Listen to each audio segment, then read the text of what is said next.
আমাদের দাবি না, এটা আমাদের একটা আর্তনাদ। একটা ভৌগোলিক কারাগারের মধ্যে আবদ্ধ হয়ে যায় মাননীয় স্পিকার, আপনি ভালো করেই জানেন।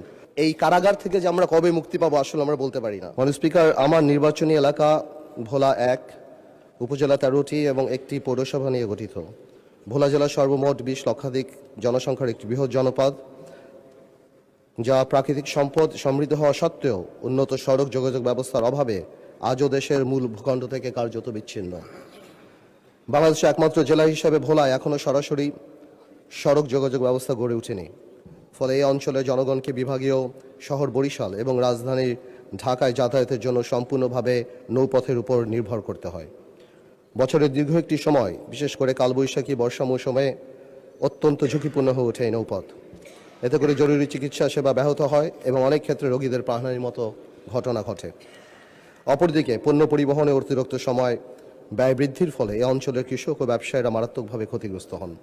ভোলার বিপুল প্রাকৃতিক গ্যাস, কৃষিজ উৎপাদন ও সামুদ্রিক সম্পদ জাতীয় অর্থনীতিতে পূর্ণাঙ্গভাবে কাজে লাগানোর জন্য উন্নত সড়ক যোগাযোগ অত্যন্ত জরুরি। উল্লেখ্য, ভোলা বরিশাল সেতু নির্মিত হলে ভোলা জেলার সাথে সারা দেশেরই সরাসরি সড়ক যোগাযোগ স্থাপিত হবে, যা দক্ষিণাঞ্চলের অর্থনৈতিক কাঠামোয় যুগান্তকারী পরিবর্তন সাধন করবে। একই সাথে এটি পায়রা বন্দর ও মোংলা বন্দরের সাথে কার্যকর সংযোগ স্থাপনের মাধ্যমে জাতীয় ও আঞ্চলিক বাণিজ্য সম্প্রসারণে গুরুত্বপূর্ণ ভূমিকা রাখবে। এছাড়া প্রাকৃতিক দুর্যোগপ্রবণ এই অঞ্চলে দ্রুত উদ্ধার ও ত্রাণ কার্যক্রম পরিচালনা, স্বাস্থ্যসেবা সম্প্রসারণ এবং পর্যটন শিল্পের বিকাশেও এই সেতু অপরিহার্য ভূমিকা পালন করবে। এমত অবস্থায় ভোলা বরিশাল সেতু নির্মাণের লক্ষ্যে জরুরি ভিত্তিতে প্রয়োজনীয় সমীক্ষা গ্রহণ এবং দ্রুত বাস্তবায়ন কার্যক্রম গ্রহণের কোনো বিকল্প নেই। বিষয়টি অত্যন্ত জরুরি ও জনগুরুত্বপূর্ণ। অতএব মাননীয় স্পিকার, আমি আপনার মাধ্যমে সংশ্লিষ্ট মাননীয় মন্ত্রীর দৃষ্টি আকর্ষণ করছি এবং অগ্রাধিকার ভিত্তিতে প্রয়োজনীয় কার্যকর ব্যবস্থার জোর গ্রহণ দাবি জানাচ্ছি।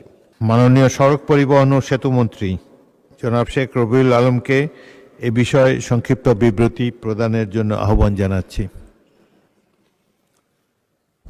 মাননীয় স্পিকার, আপনাকে ধন্যবাদ।